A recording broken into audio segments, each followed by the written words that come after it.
नमस्कार, मैं हूं साहिल जोशी। दंगल में आपका स्वागत है। दंगल में हम देश में इन दिनों की सियासत के सबसे बड़े मुद्दे के असर पर चर्चा कर रहे हैं। यह मुद्दा जेन जी का है, यह मुद्दा जेन अल्फा का है और उनसे जुड़ी समस्या का भी है। और उसके साथ साथ देश की ट्रेडिशनल पॉलिटिक्स से अलग इस नई पीढ़ी ने सरकारों और राजनीतिक दलों की राजनीति का जो फॉर्मूला बदल दिया है उसका भी है। अब देश के कैबिनेट की बैठक में जेन जी कनेक्ट के लिए नीतियां बन रही है। अब देश के राजनेता जाति जनगणना से आगे बढ़कर छात्रों की गूंज करते नजर आ रहे हैं। अब स्कूली बच्चों की लगातार उठ रही मांगों ने यूपी के सरकारी सिस्टम को ऑन टो रख दिया है। और यह फर्क कम से कम अब नजर आने लगा है, क्योंकि कल ही कैबिनेट की बैठक हुई है और सूत्र बता रहे हैं कि प्रधानमंत्री मोदी ने अपने मंत्रियों को कहा है कि हर मंत्री अब एक पूरा दिन यूनिवर्सिटी में बिताएगा, विद्यार्थियों से बात करेगा, उनकी जरूरतें समझेगा, सरकारी कोशिशों के बारे में उनको बताएगा। और खबरों के मुताबिक प्रधानमंत्री मोदी की ओर से दी गई नसीहतों में सबसे जरूरी यह भी रखी गई है कि हर मंत्री अब सोशल मीडिया में कंटेंट क्रिएटर की तरह post, reels, shorts, memes, graphics, selfie वगैरह भी डालेगा। और जो नहीं डालेगा उसका परफॉर्मेंस रिव्यू में नंबर कटेगा। बल्कि खबर यह है कि कल की बैठक में सारे मंत्रियों का सोशल मीडिया रिपोर्ट कार्ड भी पेश किया गया और उन्हें ज्यादा सक्रिय होने को भी कहा गया। जाहिर सी बात है, प्रधानमंत्री मोदी इस चार्ट में सबसे नंबर 1 पर थे। उधर यूपी में पिछले एक हफ्ते में 7 जिलों में स्कूली बच्चे मामूली मांगों के साथ सड़क पर उतरते नजर आ रहे हैं। सीएम योगी ने इसे गंभीरता से लिया है, उन्हें लेना पड़ा है और निर्देश है कि मंडल युक्तों, जिलाधिकारियों की जिम्मेदारी होगी अगर वहीं स्कूल शिक्षा में बदइंतजामी की खबर उनसे मिली तो वो उनकी जिम्मेदारी होगी। सरकारी और सत्ता की इस जागरूकता को न्यू इंडिया और 2047 की थर्ड इकोनॉमी के लिहाज से अच्छा माना जा सकता है। लेकिन इस जागरूकता के पीछे कहां सच्ची नीयत है और कहां सियासत भी है? जेन जी और जेन अल्फा के दर पर किसकी झोली भरने वाली है? इन्हीं सभी मुद्दों पर हम दंगल में चर्चा करेंगे, लेकिन पहले यह रिपोर्ट देखते हैं।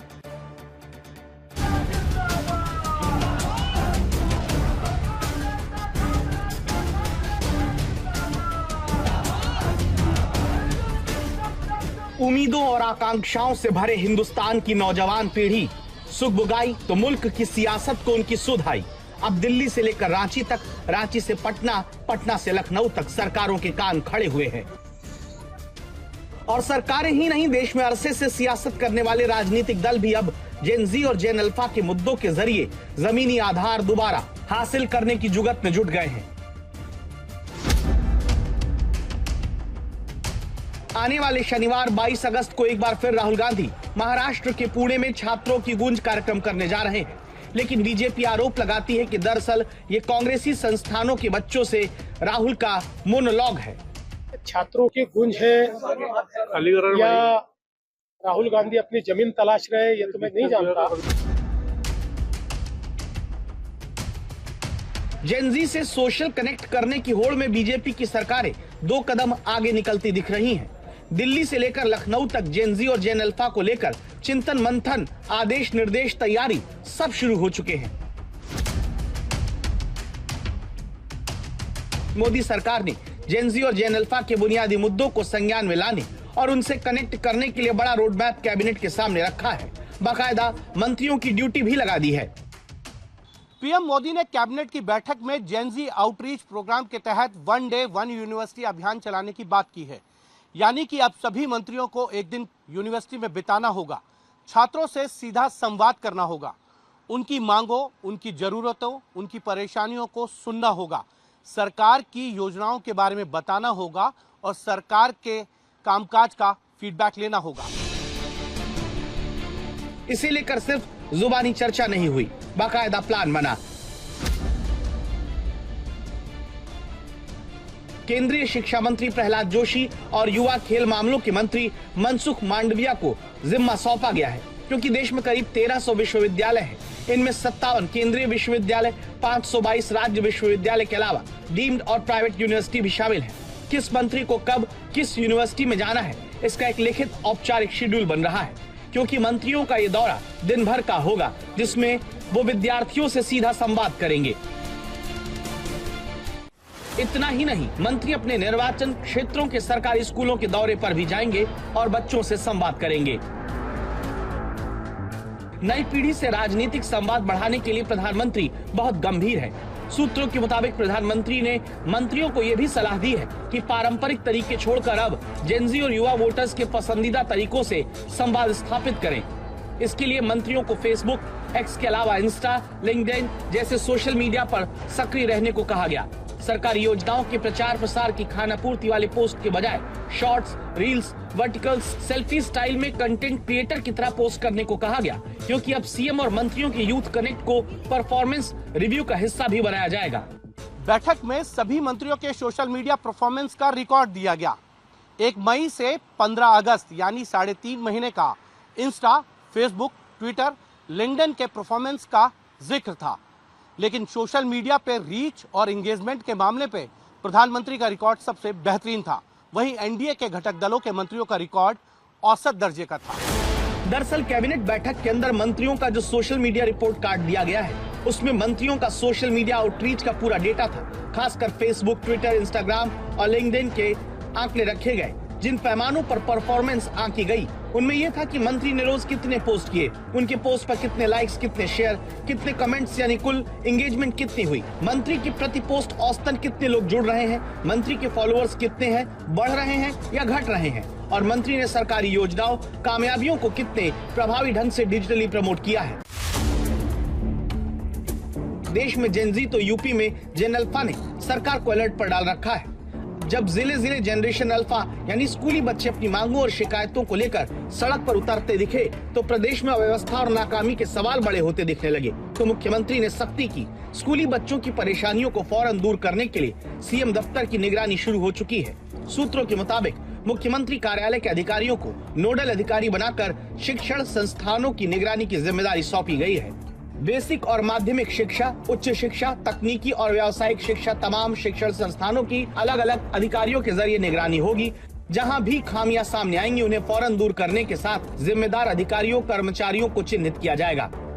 मुख्य सचिव एसपी गोयल ने सभी मंडलायुक्तों और जिलाधिकारियों को स्कूलों से जुड़ी सोशल मीडिया पोस्ट पर नजर रखने के निर्देश दिए हैं।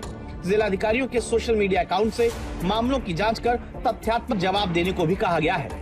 सोशल मीडिया पर शिकायत मिलते ही डीएम और मंडलायुक्तों को जांच की जिम्मेदारी मुख्य सचिव ने तय की है। बेसिक और माध्यमिक स्कूलों में बुनियादी सुविधाएं मजबूत करने, साफ सफाई और छात्रों अभिभावकों से नियमित संवाद के लिए दिशा निर्देश जारी किए गए हैं। खासकर स्कूलों में एमडीएम, किचन, ब्लैक बोर्ड, विद्यार्थियों को यूनिफॉर्म, पाठ्य पुस्तक और जरूरी सामग्री समय पर उपलब्ध कराने के निर्देश दिए गए। बारिश के दौरान स्कूलों में जल भराव और साफ सफाई की समस्या दूर करने के लिए ब्लॉकवार निर्देश दिए गए। सियासत की सजगता और सरकारों की सतर्कता हिंदुस्तान की नई पीढ़ी की चिंताओं और मुद्दों को कितना दूर करती है, ये देखना है, क्योंकि जेनजी और जेन अल्फा खालिस नियत और खाली सियासत का फर्क बहुत अच्छे से बखूबी समझते हैं।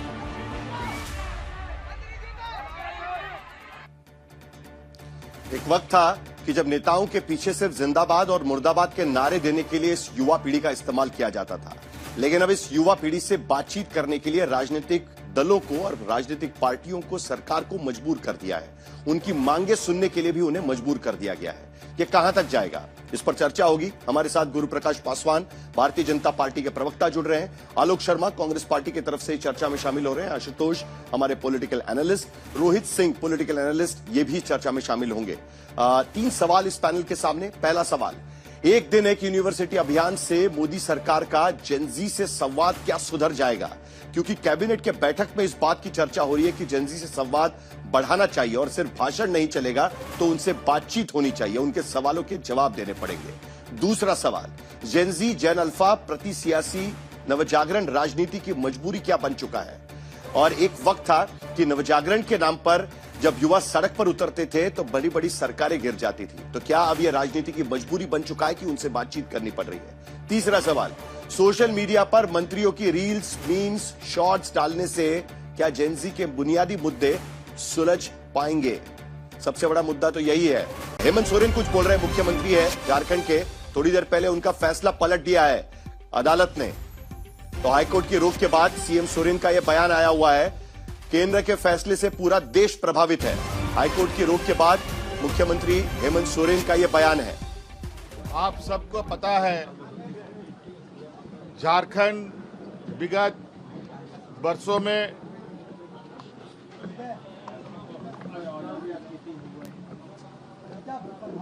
बड़ी तेजी से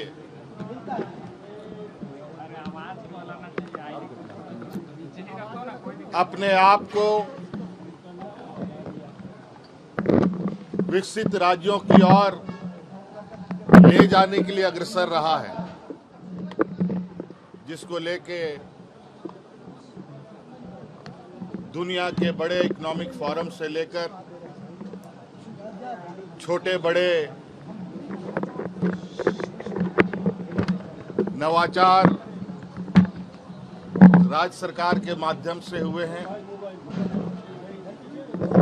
कई नीतियों के माध्यम से शिक्षा कैसे बेहतर हो, स्वास्थ्य कैसे हर आदमी को एक समान मिले, रोजगार के अवसर कैसे उपलब्ध हो, ग्रामीण अर्थव्यवस्था कैसे मजबूत हो, हमारी महिलाएं सशक्तिकरण की कदम पर कितने तेजी से आगे बढ़ पाए, ये सभी कार्य चल रहे हैं।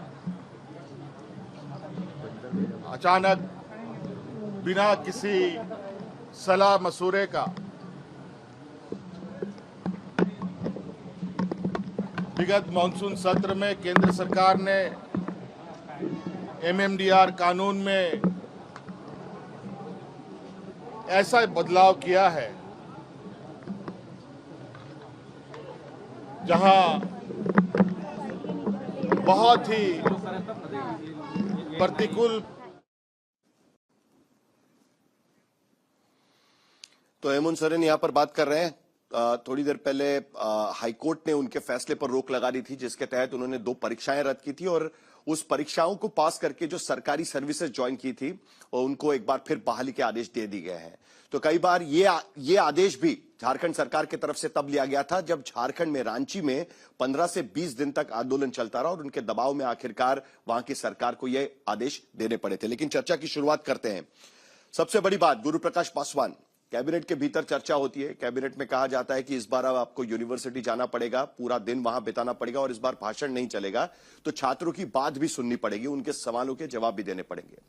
कहीं ना कहीं ये दबाव तो नहीं बन रहा है सरकार पर, क्योंकि कांग्रेस वहां पर देख रहे हैं हम कि छात्रों की गूंज का प्रोग्राम कर रही है। सीजेपी के नेता अलग अलग गांव गली में जाकर स्कूलों को चेक कर रहे हैं। तो कहीं ना कहीं आपका भी एक आउटरीच होना चाहिए जेनजी के साथ में। इस दबाव में तो कहीं नहीं हो रहा है और इससे क्या हासिल होगा?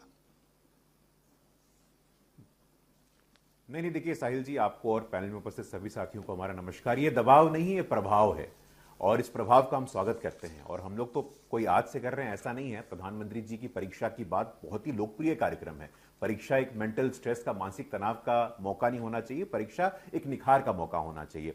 और बिल्कुल ही आज की तारीख में मैं तो खुद विश्वविद्यालय में पढ़ाता हूं, आप जानते हैं, और विश्वविद्यालय में लोगों से, छात्रों से लगातार संवाद करता हूं। तो ये संवाद की परंपरा अत्यंत ही महत्वपूर्ण है। और जैसा कि आपने कहा कि बिहार में नव जागरण के माध्यम से तो सत्ता की परिवर्तन हुई थी, सिंहासन खाली करोगी जनता आती है, तो बहुत ही स्वागत योग्य है, इसका स्वागत किया जाना चाहिए। और बहुत अच्छा इनिशिएटिव है कि छात्रों से, जेनजी से, जेन अल्फा से लगातार एक संवाद की प्रक्रिया शुरू हो, सोशल मीडिया के माध्यम से, ऑफलाइन माध्यम से भी। और आज की तारीख में बोलना बहुत आवश्यक है। आज पिछले 12 वर्ष और आने वाले 20 वर्ष बहुत ही महत्वपूर्ण कालखंड है। आने वाले 20 साल में विकसित भारत का रोड मैप कैसे बनेगा। आज हमारा फॉरेक्स रिजर्व $700 बिलियन का है। आज हमारे यहां जो 2016 में मैं देख रहा था, डेटा बड़ा इंटरेस्टिंग है कि मात्र 400 स्टार्टअप हुआ करते थे। आज देश में 2 लाख से ज्यादा स्टार्टअप है, जिसमें प्रत्यक्ष और अप्रत्यक्ष 21 लाख नौकरियां मिल रही हैं। आरबीआई का क्लेम्स का डेटा देखिए, आईआईटीज देखिए, आईआईएम्स देखिए। आज एक ऐतिहासिक वृद्धि हुई है इंस्टीट्यूशंस में, इंस्टीट्यूशनल इंफ्रास्ट्रक्चर में। छात्रों का समग्र विकास कैसे हो, कॉम्प्रिहेंसिव डेवलपमेंट कैसे हो, होलिस्टिक डेवलपमेंट कैसे हो, हमारी ये चिंता, हमारी ये प्राथमिकता है। और आज का युवा क्या सोचता है, आज ये बात तो ठीक है, उसके मन में क्या क्या एस्पिरेशंस है, ये सब चीजें तो ठीक है। प्रधानमंत्री का लाल किले के प्राचीर से भाषण मैंने भी सुना है और ये सारी उपलब्धियां प्रधानमंत्री भी गिनवा रहे थे। और कई बार पार्लियामेंट के भीतर भी जब भाषण दिया जाता है तब भाषणों में तो उपलब्धियां गिनवाई जाती है, ये बात तो मैंने भी देखी हुई है। लेकिन कहीं ना कहीं कनेक्ट तो छूट गया है ना, और वो कनेक्ट छूट गया था, इसी के वजह से जंतर मंतर का आंदोलन हुआ। इसी के वजह से छात्रों का रोष नहीं समझ में आया और इसीलिए छात्रों में जाना अब जरूरी हो गया है। इसीलिए अब मंत्रियों को कहा जा रहा है कि भाई आपको जाना पड़ेगा, आपको कंटेंट क्रिएटर भी बनना पड़ेगा। यह भी तो कहीं ना कहीं इसकी कड़ी हम देख सकते हैं। देखिए साहिल जी, पॉलिटिक्स एक इवॉल्विंग प्रोसेस होता है। कल की पॉलिटिक्स और आज की पॉलिटिक्स में बड़ा ही जमीन आसमान का अंतर होता है कि लोगों से बात करनी होगी, उनके एस्पिरेशन समझने होंगे। आज की अपॉर्चुनिटी क्या है, आज एंटरप्रेन्योरशिप की परिभाषा क्या है, आज इनोवेशन की परिभाषा क्या है। प्रश्न यह है कि हम अपने कैंपस को, मैं खुद एक कैंपस में बिलोंग करता हूं, हम अपने कैंपस को आइडियोलॉजी का अखाड़ा बनाना चाहते हैं या इनोवेशन का लॉन्च पैड बनाना चाहते हैं। यह सवाल तो आज इसको जवाब देने की आवश्यकता है। Campuses should not be the politics of hotbed. Campuses में राजनीति नहीं होनी चाहिए, कैंपसेस में इनोवेशन होना चाहिए। आज स्मॉल सैटेलाइट लॉन्च व्हीकल की बात करिए साहिल जी, आज बात करिए ड्रोन्स की, आज बात करिए एआई की। हमारा युवा एस्पिरेशनल हो गया है। आज बड़ा सम्मान के साथ में कहता हूं कि पिछले महीने अगस्त में स्मॉल सैटेलाइट लॉन्च व्हीकल की बात हुई थी, हमारे देश के युवाओं ने उसको किया था। हमारे देश के युवाओं में लिमिटलेस पोटेंशियल है, एक बिल्कुल ही असीमित पोटेंशियल है, उसको निखारने की आवश्यकता है। और उसको निखारने की दिशा में यदि सरकार के मंत्री, सरकार का महकमा लगातार उनसे संवाद करता है तो अक्रॉस पॉलिटिकल पार्टीज, मैं ये नहीं कह रहा हूं कि सरकार के पक्ष से, हमारी अच्छी बात है। और एक पोटेंशियल तो मैं अपनी युवाओं में यह भी देख रहा हूं कि वो नए भारत की नींव रखने की कोशिश भी कर रहा है और वो युवा अपने मांग को लेकर इतना सजग है कि वो राजनीति से परे भी उसको देख सकता है और उस बात को लेकर सड़क पर उतर सकता है और वो सीधे सवाल भी पूछ सकता है। वो सिर्फ एक तरफा संवाद सुनने को तैयार नहीं है, वो इस बात पे भी सजग है कि उसको लगता है कि अगर उनके सवालों के जवाब नहीं मिल पाए या कोई दे नहीं पाया तो उस पर कितना भरोसा करना है। और इसीलिए कहीं ना कहीं हर राजनीतिक दल अब उस युवा को एंगेज करने की कोशिश कर रहा है। जो बात आपकी है वही बात कांग्रेस की है। जाति जनगणना से उठकर अब जाति से हटकर युवाओं से सीधे बातचीत करने की कोशिश हो रही है छात्रों की गूंज के नाम से। आलोक शर्मा जी, ये भी बड़ी दिलचस्प बात है कि कुछ महीने पहले तक जाति जनगणना की बात हुआ करती थी, एक विशिष्ट वर्ग से बात करने की कोशिश हुआ करती थी, लेकिन अब छात्रों की गूंज की बात की जा रही है। ये भी जंतर मंतर का ही असर हम मानकर चले। आलोक शर्मा जी, देखिए, मुझे लगता है जातिगत जनगणना की मांग साहिल जी पहले भी की गई और वो मांग आज भी है। कल के CWC रेजोल्यूशन की बैठक जो हुई थी उसमें भी इसके बारे में जिक्र हुआ और छात्रों की बात तो हम हमेशा से करते ही रहे हैं। और जो आज आप बता रहे हैं, जो आज का प्रकरण है कि मोदी जी ने अपने तमाम मंत्रियों को ये निर्देश, आदेश संवाद करने के लिए दिए हैं, ये कोई संवाद नहीं, ये कोई प्रभाव नहीं, ये मजबूरी है। इनको लग गया है कि अब युवाओं को हम बहुत लंबे समय तक गुमराह नहीं कर सकते। 2047 में ये होगा, 2057 में ये होगा, 2068 में ये होगा, अब वो चीज नहीं चल पा रही है। दूसरी तरफ बच्चों का डर समाप्त हो गया है। जो 56 इंच के सीने का और विश्व गुरु का गुब्बारा फूला हुआ था, वो गुब्बारा अब फूट चुका है। युवा तो हमेशा से हमारे एस्पिरेशनल थे, लेकिन दुर्भाग्य ये है कि विकसित भारत की बात करने वाले लोग ये बताएं कि शिक्षा का बजट 4.6% से GDP का घटाकर 2.6 कर दिया। इससे कैसे एस्पिरेशंस बच्चों की पूरी होंगी? आपने परीक्षा पे चर्चा तो की, लेकिन पेपर लीक पर आपने एक शब्द नहीं बोला। एंटायर पॉलिटिकल साइंस की डिग्री तो ले ली, लेकिन बच्चों को बताया कि पकौड़े तलना रोजगार है और नाले से गैस निकाल के चाय बन सकती है। जो लोग इंफ्रास्ट्रक्चर की बात कर रहे हैं वो जरा बता दें कि ये 1 लाख स्कूल बंद करके देश के अंदर किस तरह से बच्चों का भविष्य मजबूत होगा। हजारों इंजीनियरिंग कॉलेज बंद हो गए। AICT की वेबसाइट देख लीजिए आप। तमाम काउंसिल्स, चाहे वो NCT हो, AICT हो, जो डेंटल काउंसिल हो, सब काउंसिल में निकम्मे और बोगस RSS के और भाजपा के लोग भर्ती कर दिए आपने। SSC हो, UPSC हो, CBSE हो, NTA हो, पूरा का पूरा दागदार जो लोग RSS के कांड करने वाले थे शिक्षा के क्षेत्र में, उनको भर्ती कर दिया। चौतरफा प्रहार किया है इन्होंने शिक्षा जगत के ऊपर। चौतरफा प्रहार करके भारतीय शिक्षा व्यवस्था को तहस नहस किया है। मुझे बताइए, मिड डे मील के अंदर अगर नमक की जगह सर्फ डाल के बच्चों को हॉस्पिटल पहुंचाया जा रहा है, उसके बाद बड़ी बड़ी बातें लाल किले से साफा बांधकर की जाती हैं। दुख होता है कि प्रेस के लोग अब स्कूल में नहीं जाएंगे। आज तक के पत्रकार एक गए थे, उनको बाहर कर दिया गया। अरे भाई, अभी आपके सांसद ने गटर जनरेशन इनको कहा। क्या एक भाजपा के किसी निकम्मे व्यक्ति ने भी माफी मांगी? पैलेट गन से आप वार कर रहे हैं। केसेस वापस लेने के लिए सुप्रीम कोर्ट आपको कह रहा है कि बच्चों के ऊपर से केसेस वापस ले लीजिए। आप में से कोई किसी की हिम्मत नहीं है कहने की कि हम बच्चों के ऊपर से केसेस लेंगे और फला तारीख तक लेकिन आलोक जी, फास्ट ट्रैक कोर्ट, एक मिनट मैं अंतिम बात कह रहा हूं। आपकी चार्जशीट तो बड़ी लंबी है जी। नहीं, मैं साहिल जी, एक मिनट। फास्ट ट्रैक कोर्ट बन गया होगा, आपको पता होगा?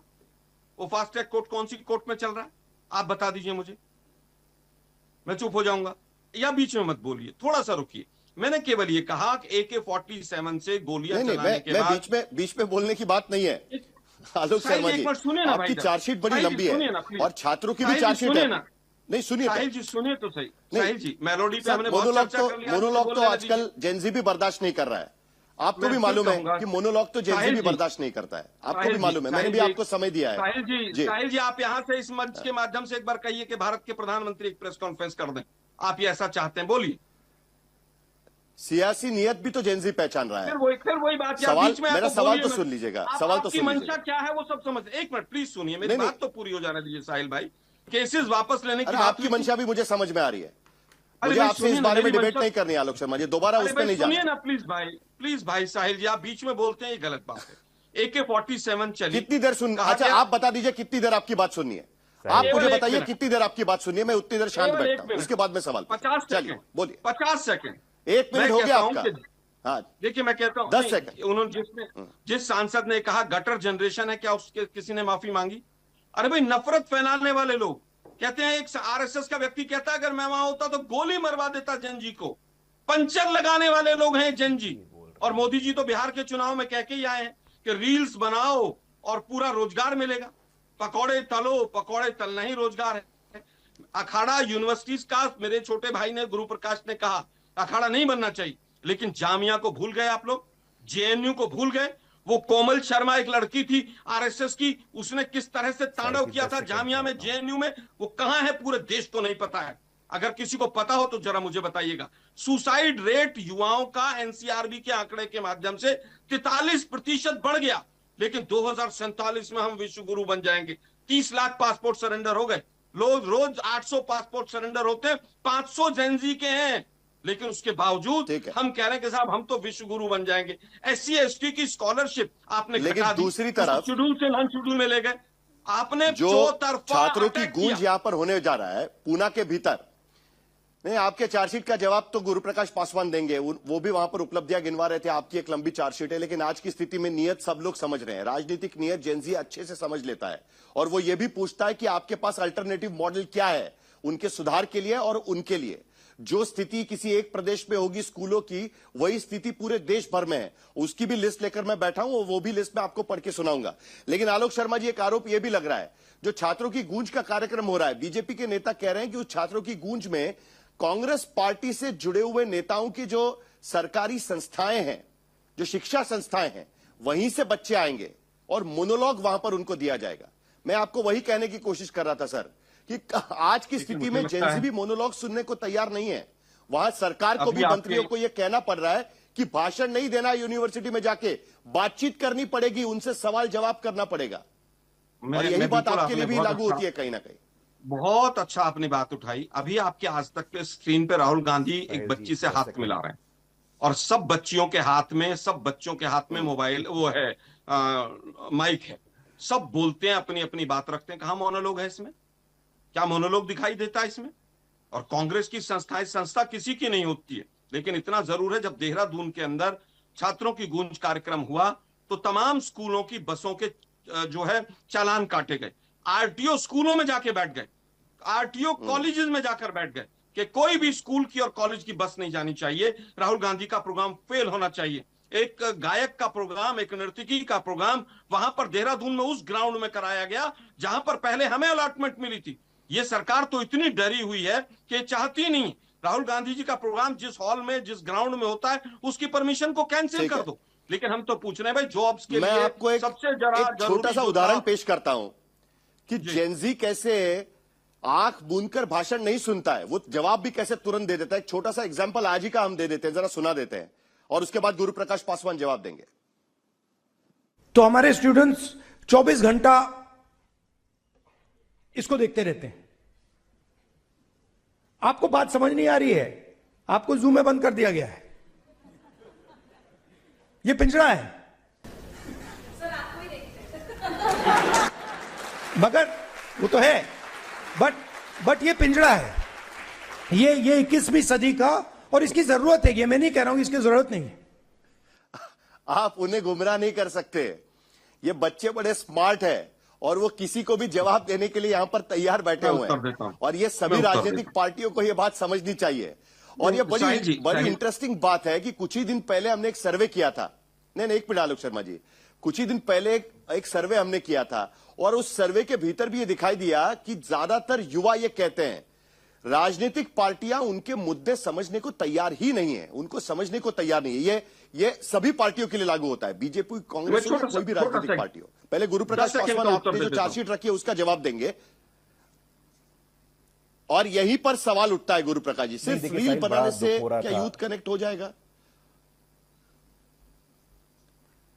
नहीं, देखिए साहिल जी, मैं सुन रहा था, आलोक जी हमारे अग्रज हैं, बड़े भाई हैं, इनकी बातों को बहुत ध्यान से हम सुनते हैं और ये भी लगातार युवाओं से संवाद करते हैं, लेकिन इनकी मजबूरी है, ये बेचारे जहां फंसे हुए हैं इनको कुछ करना पड़ता है। चलिए, अपनी अपनी मजबूरियां होती हैं, लेकिन किस प्रकार सिलेक्टिवली इन्होंने डेटा को उठाया। जो डेटा इनके काम का है वो डेटा ये उठाते हैं, जो डेटा इनके काम का है उसको नहीं उठाते हैं। आईआईटी कितनी थी आलोक जी आपके समय में? 16। आज कितनी है? 23। आईआईएम कितना था आपके समय में? 13। आज कितना है? 21। एम्स कितना था आपके समय में? 7। आज कितना है? 20। मैं पूछना चाहता हूं, आप गरीबी की बात कर रहे थे, आप देश की स्थिति की बात कर रहे थे, मैं आपको स्मरण कराना चाहता हूं, राम मनोहर लोहिया जी का भाषण है, जवाहरलाल नेहरू के पालतू कुत्ते पे 19 पैसे, जब देश के 27 करोड़ लोग 19 पैसे पे जी रहे थे, जवाहरलाल नेहरू के पालतू कुत्ते पे 3 रुपए प्रतिदिन का खर्चा आता था। आप वैसा देश चाहते हैं क्या?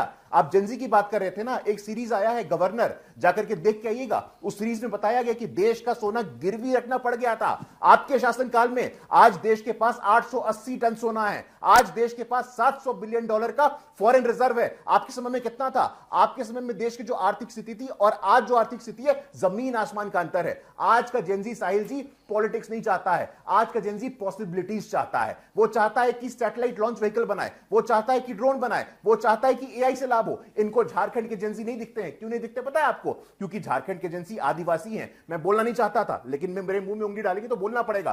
केरला का इनको बालिकाएं नहीं दिखती हैं। केरल में हमारी बहनाएं हैं, वो घास खाकर के आंदोलन कर रही हैं। केरल की लड़कियां हटाइए यहां से, झारखंड के आदिवासी हटाइए यहां से। पंजाब के दलित समाज के छात्र छात्रवृत्ति के लिए आंदोलन कर रहे हैं, उनको स्कॉलरशिप मिल रही है, वो नहीं दिखते हैं आपको। बिहार के जेनजी ने जवाब दिया था आपको, 2025 का विधानसभा चुनाव याद रखिए, बिहार देश का सबसे युवा राज्य है और यहां बता दिया, यहां पटना में साहिल जी ये कार्यक्रम होने वाला था, छात्रों की गूंज, राहुल गांधी जी आने वाले थे, गायब हो गए। पता है क्यों गायब हो गए? जो छात्रों की गूंज कार्यक्रम करने वाला था वो अपहरण में अंदर था, उसके ऊपर डकैती फिरौती के इल्जाम लगे हुए थे। तो आप कांग्रेस के लोग, आप ट्रेडिशनल पॉलिटिक्स की बात कर रहे हैं, हम पॉसिबिलिटीज की बात कर रहे हैं, हम अवसर की बात कर रहे हैं, हम टेक्नोलॉजी की बात कर रहे हैं। दोनों राजनीतिक पार्टियों के प्रवक्ताओं को मुझे एक बात कहनी है, आने वाले 20 सालों में, आने वाले 20 सालों में भारत विकसित भारत बनेगा और विकसित भारत का स्टेक होल्डर हमारा युवा होगा, हमारी यंगस्टर्स होंगे। ठीक है, लेकिन मेरे सवाल का जवाब तो आपने भी नहीं दिया गुरु प्रकाश।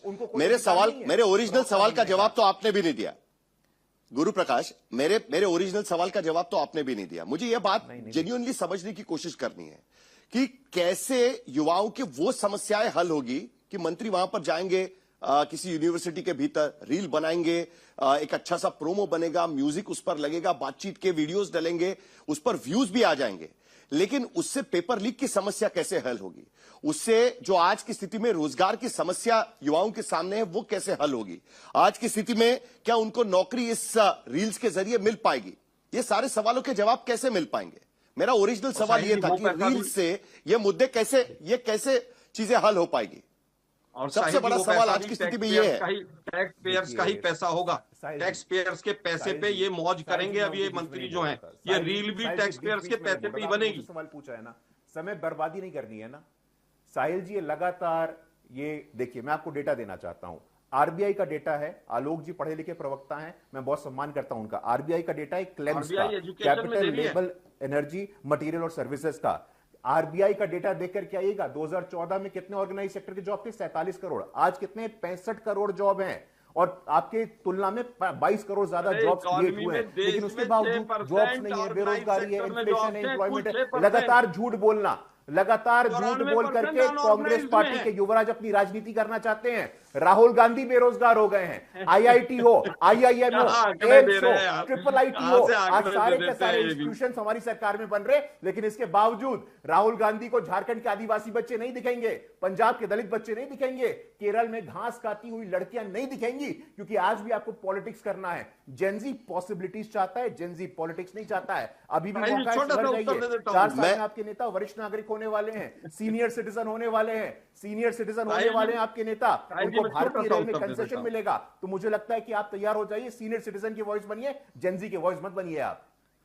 सीनियर सिटीजन का कंसेशन मोदी जी ने ये खत्म बात कर दिया, समझना किसी के भी समझ से परे है। रेलवे में सीनियर ये बात समझना किसी भी समझ से परे है, किसी को भी समझ से परे है इस बात को कि 12 साल के बाद इतनी बड़ी उपलब्धियां गिनवाने के बाद भी आज की स्थिति में एक नया डेटा सामने आता है कि उत्तर प्रदेश के भीतर रोज किसी ना किसी स्कूल में छात्र आकर खड़े होते हैं, वो अपना एक रील बना देते हैं और वो दिखाते हैं कि हमारे यहां पर छत टपक रही है, वो दिखा देते हैं कि हमारे यहां पर टीचर नहीं है। और यही बात देश के अलग अलग राज्यों में भी दिखाई देती है, भले सरकार किसी की भी हो।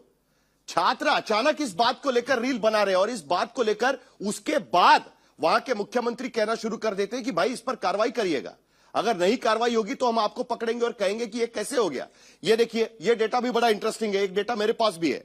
अगस्त 13 को Sarvodaya Vidyalaya Lucknow boys high school, teacher नहीं थे, पुअर फूड, इनएडिक्वेट फैसिलिटीज, रील बनाकर डाली, काम करना पड़ा। अगस्त 14 और 15 Sarvodaya Vidyalaya Lucknow girls school, teacher का shortage, again poor food, इनएडिक्वेट medical care, एक बार फिर रील बना के डालना पड़ा, कार्रवाई करनी पड़ी। अगस्त 20 सर्वोदय विद्यालय उन्नाव, वहां पर भी एग्जैक्टली वही प्रॉब्लम्स, एक बार फिर रील बनाकर सोशल मीडिया पर डाला गया, उसका असर लेना पड़ा। जुलाई 28 सर्वोदय इंटर कॉलेज फतेहपुर, क्या समस्याएं थी? Unsafe drinking water, damage classrooms, leaking roofs यानी छत टपक रही थी, फैंस और फर्नीचर वहां पर नहीं था, एक बार फिर वहां पर कार्रवाई करनी पड़ी। अगस्त 11 स्कूल स्टूडेंट्स हमीरपुर में, स्कूल स्टूडेंट सड़क पर उतर आए और फिर जाके उनसे बातचीत करनी पड़ी। डैमेज्ड अनमोटरेबल रोड्स यानी सड़क उनके स्कूल के सामने जो थी उस पर कोई भी गाड़ी नहीं चल सकती, उसका वीडियो डालना पड़ा। महाराष्ट्र के भी 3-4 उदाहरण है मेरे पास में। अगस्त 14 को जवाहर नवोदय विद्यालय कनौज, वहां पर भी है, ये एक अलग से लिस्ट बन रही है यहां पर। तो बात यहां पर आकर अटक जाती है कि छात्र राजनीतिक परिभाषा या भाषा नहीं सुनना चाहते, भाषण नहीं सुनना चाहते आलोक जी भी, वो देखना चाहते हैं कि सरकार कर क्या रही है, ये समस्याएं अभी भी वहां की वहां क्यों है, ये मुद्दा है। मैं बिल्कुल बहुत छोटा सा उत्तर दे देता हूं। देखिए, इन्होंने स्किल इंडिया एक कार्यक्रम चलाया था, skill development corporation of India का है कि 0.06% स्किल की डेवलप जो लोग थे उनको जॉब मिला, 0.06%। मेन जॉब्स थे रेलवेज में, बैंक्स में, टीचिंग में, डिफेंस में। आज हालत यह है कि अग्निवीर योजना आने के बाद 60 से 70 हजार बच्चा पूरी तरह से गायब, आदिवासी छात्रों के बारे में उसके बाद अरे भाई देखिए आप छोटे भाई हैं, मैं आपका सम्मान करता हूँ, मैं आपके बीच में नहीं बोला हूँ। देखो गुरु प्रकाश, नहीं आप भी मैं आपको आपका मैं सम्मान करता हूँ, आपकी जगह कोई और प्रवक्ता होता तो मैं पूरे शो उसको बोलने नहीं देता। प्लीज रुक जाइए, प्लीज रुक जाइए। मैंने एक भी डाटा गलत नहीं किया। देखिए ये आंकड़ों की आंकड़े एक दूसरे पर फेंकना, गलत बात है। मैं किसी आपका राज्य मेरा राज्य, आपकी सरकार मेरी सरकार, ये सारी चीजें छात्र देख चुके हैं। साहिल जी, केवल मैं अगर इतना ही, ठीक है गुरु प्रकाश जी, जरा उनकी बात खत्म हो जाने दीजिए। नहीं, एक मिनट साहिल जी, मुझे केवल गुरु प्रकाश भाई मेरे छोटे भाई हैं, स्टार्टअप की डेफिनेशन बता के चले जाए, मैं डिबेट छोड़ दूंगा। मैं हार जाऊंगा कि मैं हार गया, स्टार्टअप की डेफिनेशन बता जाए केवल वो, या बीच में बोलना बंद कर दें। चलिए बताइए स्टार्टअप की डेफिनेशन क्या? पार्टी हार चुकी है सर, फिर मैं इसलिए कह रहा हूँ कि शांत रहिए। हार चुकी है आपको नहीं पता है स्टार्टअप की डेफिनेशन, हार चुकी है, इसलिए शांत रहिए, क्योंकि हर स्टेट की स्टार्टअप की डेफिनेशन अलग है और केंद्र सरकार की स्टार्टअप। चर्चा आगे बढ़ाते हैं। 7 बार चेंज, ये बड़े भाई छोटे भाई की लड़ाई होती रहेगी, लेकिन इससे युवा इसको देख रहे हैं और वो समझने की कोशिश कर रहे हैं कि क्या उनसे जुड़े मुद्दों पर कोई ना कोई बात कर रहा है या नहीं कर रहा है। एक मिनट साहिल जी, मैं केवल ये कहना चाहता हूं, मंत्रियों का यूनिवर्सिटी में स्वागत है और मंत्री यूनिवर्सिटी में जाएं और वहां पर कितनी वैकेंसी है उनकी अनाउंसमेंट करके आए कि अगले 3 महीने में हम इस यूनिवर्सिटी में 60%, 70%, 50% जो वैकेंसीज हैं उनको भर देंगे। हम उनका स्वागत करेंगे, आप वैकेंसीज को भरिए, हम आपका स्वागत करेंगे। रील बनाने मत जाइए मोदी जी की तरह। रील बनाएंगे तो जैन जी आपको जवाब देगा। यही बात भी पूछी जाएगी। जो बीजेपी यहां पर सवाल उठा रही है कि जो छात्र जाएंगे वो कांग्रेस पार्टी के नेताओं की जो शिक्षा संस्थाएं हैं बड़ी बड़ी, वहीं के छात्र वहां पर लेके जाएंगी। तो ये राजनीतिक डिबेट तो इस तरीके से चलती रहेगी। लेकिन आशुतोष, जो मुद्दा मैंने ओरिजिनली यहां पर रखा था, बिल्कुल जाएंगे, सभी लोग जाएंगे और चर्चा राजनीतिक भी होगी इसमें। लेकिन आशुतोष, जो मुद्दा मैंने उठाया था, राजनीतिक पार्टियों पर युवाओं का भरोसा खत्म होता जा रहा है। युवाओं की भाषा समझने के लिए रील्स की भाषा का इस्तेमाल किया जा रहा है। युवाओं तक पहुंचने के लिए अलग अलग कंटेंट क्रिएटर बनाने की कोशिश की जा रही है। लेकिन उनके असली मुद्दों पर जब तक बात नहीं होगी, तब तक क्या आपको लगता है कि राजनीतिक दलों पर युवाओं का भरोसा रहेगा? क्या जेनजी का भरोसा रहेगा? देखिए साहिल, आपके सवाल के दो जवाब हैं। पहला जवाब तो इसी बात को लेकर यह है कि क्या यह सरकार अपने मंत्रियों को यूनिवर्सिटीज में भेजती अगर जंतर मंतर पर इतनी बड़ी संख्या में छात्र इकट्ठा होते तो? इसका मतलब क्या है कि चाहे जंतर मंतर हो, चाहे आपके हमीरपुर हो या फतेहपुर हो या कन्नौज हो, जिस तरीके से छात्र सड़कों पर उतरे हैं, इसने इस सरकार को बुरी तरीके से अंदर से हिला दिया है और इनको अपने नीचे की जमीन पूरी तरीके से खिसकती हुई साफ दिखाई पड़ रही है। ये असली कारण है और इसका जवाब सरकार बड़े पैमाने पर शिक्षा रिफॉर्म ना करके, बल्कि उसको लगता है कि पीआर एक्सरसाइज करके हम जरूर उसकी कमी पूरा कर लेंगे। ये होने वाला नहीं है, क्योंकि आपको अपना शिक्षा मंत्री इसलिए नहीं गंवाना पड़ गया, इस्तीफा दिलाना पड़ गया क्योंकि आप जो पीआर एक्सरसाइज कर रहे थे, इसलिए गंवाना पड़ा क्योंकि आप शिक्षा के मामले में छात्रों की नजर में बुरी तरीके से असफल हैं। पेपर लीक हो रहे हैं, एक नहीं सैकड़ों की संख्या में पेपर लीक हो रहे हैं। और जो आपने 2 करोड़ नौकरियों की बात की थी, वो नौकरियां आज की तारीख में गायब है। मैन्युफैक्चरिंग सेक्टर आपका बुरी तरीके से बैठा हुआ है। तो पहला कारण यह है कि अगर ये जंतर मंतर का आंदोलन नहीं हुआ था तो कोई मंत्री कहीं नहीं जाता। दूसरा प्रश्न जो है उसका जवाब क्या है कि अगर मंत्री महोदय को इसलिए कैबिनेट में रखा गया क्योंकि यूनिवर्सिटीज में जाके पीआर एक्सरसाइज करें, तो उनका मंत्रालय यहां कौन संभालेगा? कौन उनका मंत्रालय देखेगा यहां बैठ के? ये मंत्री का काम है। तो ये जिसे कहते हैं ना कि डिस्प्लेस्ड फोकस है इस सरकार का। सीधी सी बात यह है कि आज की तारीख में विकास विकास विकास पिछले 12 सालों में सरकार चिल्ला रही थी। अगर विकास हुआ होता तो ये छात्र हमीरपुर पर नहीं उतर रहे होते, सड़कों पर नहीं उतर रहे होते, पानी टपकने की बात नहीं कर रहे होते, जंतर मंतर में छात्र इकट्ठा नहीं हो रहे होंगे। और मंत्रियों का यह काम नहीं है कि मंत्री अब कंटेंट क्रिएटर बन, मतलब यह हास्यास्पद स्थिति है। लेकिन आशुतोष, ये असर तो सभी राजनीतिक पार्टियों पर पड़ा है। ये असर तो सभी राजनीतिक पार्टियों पर पड़ा है। उनको अपने जी साहिल, देखिए इंपॉर्टेंट बात क्या है भाई, केंद्र में सरकार किसकी? नरेंद्र मोदी की सरकार है। कितने साल से सरकार है? 12 साल से सरकार है। राज्यों के अंदर किसकी सरकार है? 22 राज्यों में बीजेपी। तो छात्र किससे नाराज है? क्या वो राहुल गांधी से नाराज है? क्या वो अखिलेश यादव से नाराज है? क्या वो मायावती से नाराज है? अरे भाई सीधे बीजेपी पॉलिटिकल पार्टियों से भी नाराज है। सरकार से नाराज है, वो तो सड़क पर उतरने से समझ में ही आ रहा है। लेकिन राजनीतिक पार्टियां उनकी आवाज सुनने को तैयार नहीं है। ये भी बात यहां पर नजर आ रही है। दूसरी बात जो मुझे आपसे पूछनी है, देखिए डेविल्स एडवोकेट, क्या आज की स्थिति में ये कैच 20 सिचुएशन नहीं है सरकार के लिए कि अगर सरकार छात्रों से बातचीत नहीं करती तब भी हम ये शायद कहते कि भाई ये तो सरकार अपने दिल्ली में लुटिन्स में बैठी हुई है और छात्रों से बात नहीं कर रही है। अगर वो यूनिवर्सिटी जाती है तब भी आप सवाल उठा रहे हैं कि भाई यूनिवर्सिटी में जाके अपना समय क्यों बर्बाद कर रहे हैं, उससे अच्छा पॉलिसी बना दीजिएगा। तो दोनों तरफ से सरकार पर सवाल उठ रहा है ना इस पर। साहिल देखिए, अगर आप सरकार में है तो सरकार से सवाल ही पूछे जाएंगे ना। अगर नाराजगी है तो इसलिए क्योंकि सरकार उनको उन छात्रों की अपेक्षाओं को, आकांक्षाओं को, इच्छाओं को पूरा नहीं कर रही। सीधी सी बात है ना भाई। कल राहुल गांधी के भाई मनमोहन सिंह की सरकार थी, नहीं उन्होंने काम किया, लोगों ने भगा दिया उनको, 44 पे आ गए, कांग्रेस पे ही अटक गई। ये बात भारतीय जनता पार्टी को समझ में आ गया। लेकिन दिक्कत वाली बात क्या है? दिक्कत इस बात को लेकर यह है कि आप जहां आपको सर्जरी करने की जरूरत है वहां आप बैंडेड लगाने की कोशिश कर रहे हैं, और यह इस सरकार के विजन की सबसे बड़ी खामी है। आज की तारीख में छात्रों के शिक्षा रिफॉर्म में आमूल चूल परिवर्तन करने की जरूरत है। आप ये बताइए कि अगले 6 साल के अंदर एक रोड मैप बनाइए।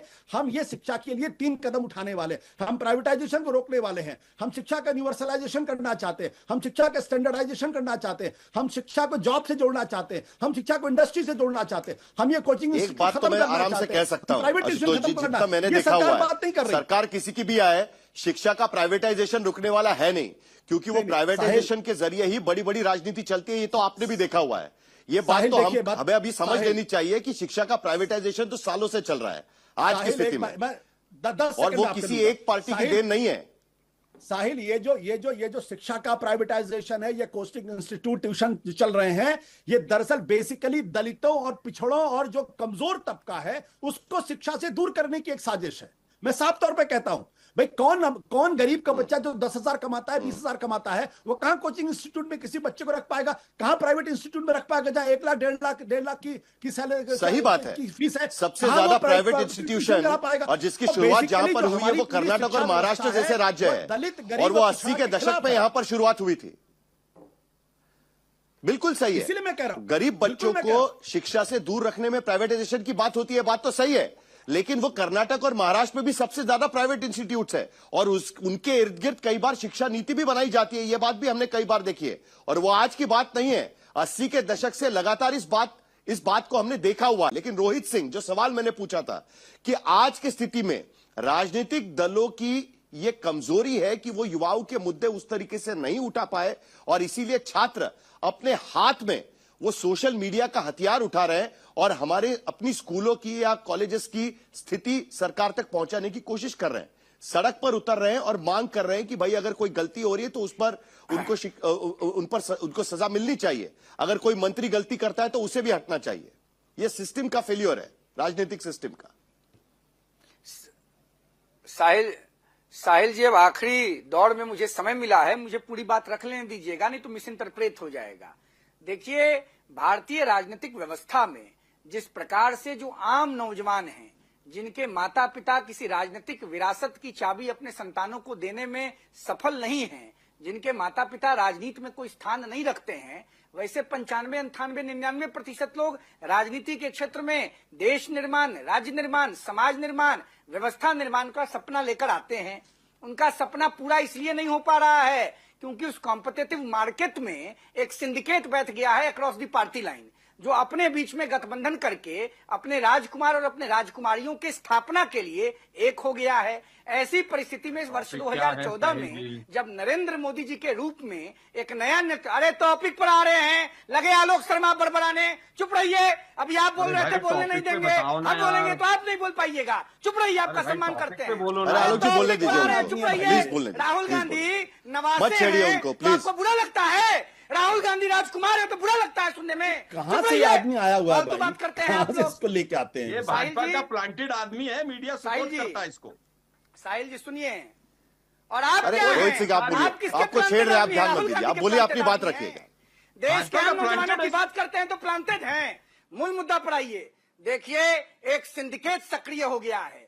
जब 2014 में नरेंद्र मोदी जी के रूप में भारतीय राजनीति में एक नए सूर्य का उदय हो रहा था और उन्होंने स्पष्ट रूप से कहा, तुम परिवारवाद करना छोड़ दो, मैं शहजादा कहना छोड़ दूंगा। एक पैर पर देश का नौजवान उनके लिए खड़ा हो गया और आज भी नौजवान उनके साथ है। देखिए, इस देश का नौजवान अभिमन्यु को, श्रवण कुमार को और प्रहलाद को अपना हीरो मानता है। इस देश का नौजवान पाकिस्तानी जंजी अजमल कसाब को अपना हीरो नहीं मानता है। राहुल गांधी और संपूर्ण विपक्ष कसाब जैसे जंजी को भारतीय समाज में हीरो बनाना चाहते हैं, जो कभी स्वीकार नहीं होगा। और देश के मंत्री अगर विद्यार्थियों के साथ संवाद स्थापित करके, लेकिन रोहित सिंह जी, वो जिनको भी हीरो मानता हो, रोहित सिंह जी, वो जिनको भी हीरो मानता हो, हर किसी का अपना हीरो होता है। नहीं, हर किसी का अपना हीरो होता है। मैं जेनजी का हीरो कौन है उस डिबेट पे नहीं जाना चाहता। मेरे ख्याल से जेनजी का कोई हीरो नहीं होता है। जेनजी अपने मुद्दे पर बात करता है और उसे कोई पड़ी नहीं है कि कौन नेता कितना बड़ा है। वो अपने सवाल सीधे सीधे पूछ लेता है। हमारी पीढ़ी में शायद 10 बार सोचेंगे कि भाई किसको क्या पूछना है, लेकिन वो इसकी मर्यादा नहीं रखता है। उसे अगर लगता है कि दिक्कत है तो सवाल पूछ लेता है। मेरा सवाल आपसे यह है कि आज की स्थिति में जेनजी जो सड़क पर नजर आ रहा है, वो क्यों नजर आ रहा है? अगर इतनी बड़े पैमाने पर उन्होंने नेतृत्व को मान लिया था, तो ऐसी कौन सी समस्या है जेनजी को कि वो सड़क पर उतरकर कह रहा है कि भाई कुछ चीजें अभी भी ठीक नहीं हुई है, उस पर काम करना जरूरी है? ये क्यों हो रहा है? साहिल जी, आपको 10 बार सोचने में लगा होगा, प्रहलाद ने अपने पिता हिरण्यकश्यपु को चैलेंज कर दिया था 5 साल की उम्र में। इस देश का जेनजी हमेशा चैलेंज करता है, और 14 साल से लेके 22 साल के जो नौजवान बच्चे होते हैं, विद्यार्थी होते हैं, पहले अपने माता पिता से बागी होते हैं, फिर विद्यालय की व्यवस्था से बागी होते हैं, फिर समाज में बागी होते हैं, और बगावत विद्यार्थियों और नौजवानों के खून में है। और इसी बगावत के कारण भगत सिंह ने शहादत अर्जित की थी और देश को आजादी दिलाई थी, और इंदिरा गांधी के हिटलरशाही के खिलाफ देश का नौजवान बागी हुआ था, और झारखंड की सड़कों पर हेमंत सोरेन को यही तो सवाल है। केरल में विद्यार्थी, वही बगावत आपको आज नहीं नजर आ रही है।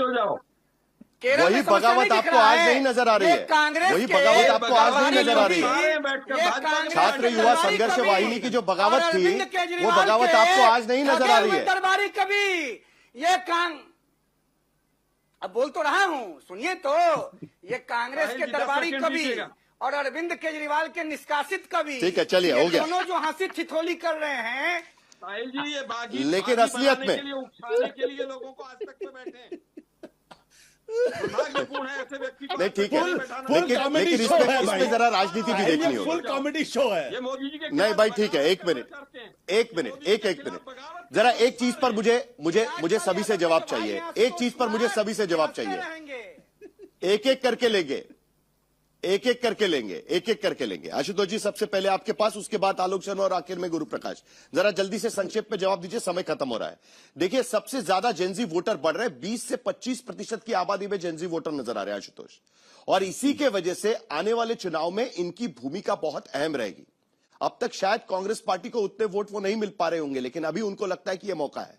क्या आपको लगता है कि इसी के वजह से ये जेनजी आउटरीच अचानक बढ़ता हुआ नजर आ रहा है, और उनका असर पहले देख चुके हैं सभी राजनीतिक पार्टियां? देखिए साहिल, मैं बीजेपी के प्रवक्ता और उनके समर्थक क्या कहते हैं मैं उसको बुरा नहीं मानता हूं, लेकिन मैं ये जरूर जानता हूं कि नरेंद्र मोदी बहुत ही स्मार्ट पॉलिटिशियन है, अमित शाह बहुत स्मार्ट पॉलिटिशियन, वो इस बात को समझ गए हैं कि जो गुस्सा जो सड़कों पर दिखाई पड़ रहा है वो पार्टी प्रवक्ताओं के टेलीविजन चैनल पर आके चिल्लाने से नहीं संभलने वाला है।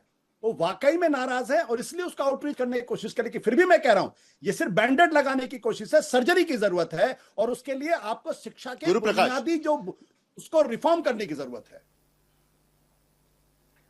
गुरु प्रकाश जी, देखिए, मेरा यह स्पष्ट रूप से मानना है कि जेनजी जो है आज की तारीख में जो जेनजी है वो स्टेक होल्डर है, वो नींव है विकसित भारत की, और इसमें कोई भ्रम नहीं है, किसी को कोई झूठ बोलने की आवश्यकता नहीं है। आने वाले 20 वर्षों में IITs, IIM जितने कैंपसेस हैं वो इनोवेशन के लॉन्च पैड बनेंगे। बहुत सारे लोग ऐसे चाहते हैं कि भाई भारत की तीव्रता से बढ़ती हुई अर्थव्यवस्था को कमजोर किया जाए, भारत को कमजोर किया जाए। ये ब्रेकिंग इंडिया फोर्सेस भारत के बाहर भी है और ये ब्रेकिंग इंडिया फोर्सेस भारत के अंदर भी है। राहुल गांधी जी उसके सरगना है, उनको मुबारक हो, लेकिन मैं पूरी की पूरी आत्मविश्वास के साथ कहना चाहता हूं, आज का जेनजी मजबूती से सशक्त भारत को खड़ा करने के संकल्प के साथ आगे बढ़ रहा है, और कोई भ्रम में नहीं है। आज राहुल गांधी जी जाति के नाम पे, आदिवासी के नाम पे, झारखंड के आदिवासी छात्रों के मुद्दों पे चुप हो जाते हैं, पंजाब के दलित छात्रों के मुद्दों पे चुप हो जाते हैं, केरला की बच्चियों के नाम पे चुप हो जाते हैं। रोहित सिंह अपना जेनजी, गुरु प्रकाश पासवान अपना जेनजी, आप अपना जेनजी तैयार कर रहे हैं। बिल्कुल जेनजी किसी का नहीं है। मैं केवल 2-3 पॉजिटिव नोट के सुझाव देना चाहूंगा। GDP को 5% तक लेकर के जाइए। दूसरा, NTA को जैसी संस्थाओं को भंग कीजिए। CBSE, SSC, UPSC और यूनिवर्सिटीज को RSS मुक्त कीजिए। अग्निवीर जैसी योजना को तुरंत समाप्त कीजिए। शिक्षा स्तर सुधर जाएगा। RSS और भाजपा से एजुकेशन को दूर कीजिए। RSS वालों से मुक्त कर दीजिए, एजुकेशन सिस्टम सुधर जाएगा, कोई सड़क पे नहीं आएगा। और कुछ कर्नाटक, झारखंड, हिमाचल प्रदेश के लिए भी कुछ सलाह है तो दे दीजिएगा। बिल्कुल सलाह है वहां के हिमाचल, कर्नाटक के लिए भी कुछ सलाह होगी तो दे दीजिएगा। आलोक शर्मा सबसे पहले सवाल उठाएगा, और वहां पर भी जो पुराने टाइम के RSS के संघी हैं उनको निकालो। मैं अपनी सरकार को सलाह देना चाहूंगा कि इसी उम्मीद के साथ मुझे लगता है कि जो नए भारत की बात की जा रही है, वो नए भारत की बात जेनजी ने करना शुरू कर दिया है, और वो ये कह रहा है कि अब हम चुप नहीं बैठेंगे, और जो सोशल मीडिया का हथियार उनके हाथ में दिया है उसके जरिए अपने नेताओं से सवाल पूछते रहेंगे, और इसीलिए सवाल पूछना हमेशा जरूरी रहेगा। फिलहाल दंगल में मेरे साथ बस इतना ही, लेकिन खबरों का सिलसिला जारी रहेगा। आप देखते रहिए आज तक।